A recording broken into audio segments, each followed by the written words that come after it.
A study published in the Journal of Abnormal Psychology found that since the late 2000s, rates of depression among teenagers have increased by more than 60%. While we can't definitively pinpoint the causes, one significant change in young people's lives has been the rise of smartphones and social media. Let's welcome Dr. Rakeen Hawk, Director of Child Psychiatry Consultation at MUSC Shawn Jenkins Children's Hospital. Dr. Hawk, I want to thank you so much for joining us today. And can you explain the correlation that we're seeing? Why is social media use causing young kids to suffer from depression? You know, it's difficult to just point directly and say what causes what from the science. What we know for sure, to what you just said, is that rates of depression and anxiety in young people have tripled in the last 20 years. So our kids are suffering more than ever.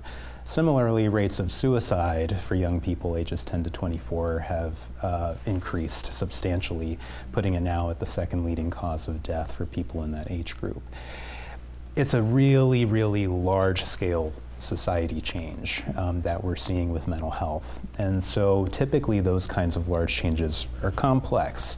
The one major relevant and correlating society change we can see is that around there, the year of 2007, where we see the steep rise in rates of depression and anxiety among youth, is the integration of personal devices and, let's say, social media into most families. So in order to understand what the connection is here, it's important to understand how do digital devices, personal devices, and social media impact our brains. That's really important to understand. The reality is, with our personal devices, they offer a very high turnover of information.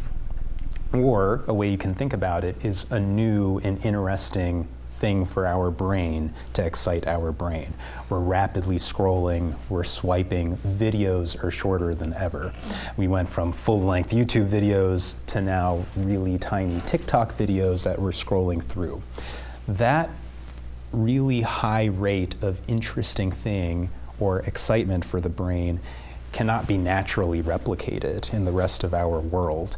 And so our brains get conditioned to this really high rate of excitement and have a hard time adjusting to kind of the natural world.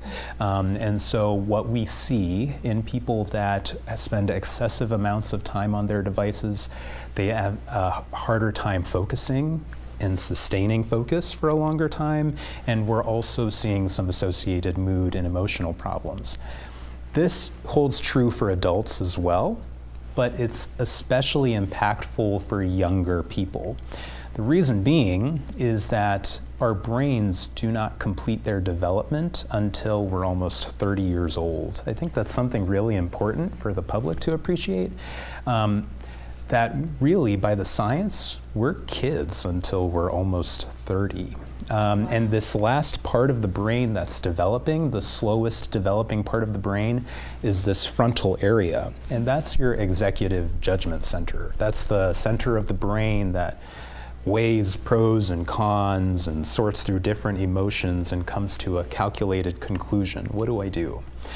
That part of the brain, again, it's not fully there until we're almost 30. And so for younger people, that's why we see our middle schoolers or high schoolers, even our college and post-college age younger people, more prone to impulsive decisions and impulsive behavior. So when you take into account this really high rate, unnatural rate of reward, and we take developing brains that are most primed by that reward center, the impacts are more pronounced. But in addition, there's the social media, dynamics are important to consider too. For younger people in their psychological development in teenage years, we're defining our sense of identity and our sense of value by how we're integrating into the environment around us with peers.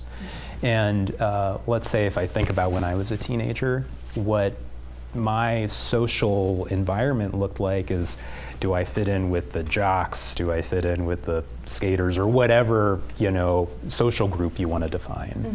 But now, for the modern teenager, their social experience also includes this infinitely reaching digital sphere. And so really, to sum it up, being young is just more complicated than it's ever been. Yeah. We can't really make a back in my day comparison for what it means to be young. Yeah, and so with, you know, social media being what it is, and these smartphones, there's no end in sight, right? It's just going to continue to grow. Yeah. How can we still, you know, implement this stuff and let our children, our young people use this, but then also have a healthy balance? Yeah, it's a great question. And what I'll say is this. In kids' mental health, when we want to understand what's happening with kids' mental health, and when we want to define solutions for how to help our kids' mental health, for us as the experts, the first thing we do is we need to understand the environment, and we need to really look at what are we doing as the adults and what's happening in our world around our kids. Yeah.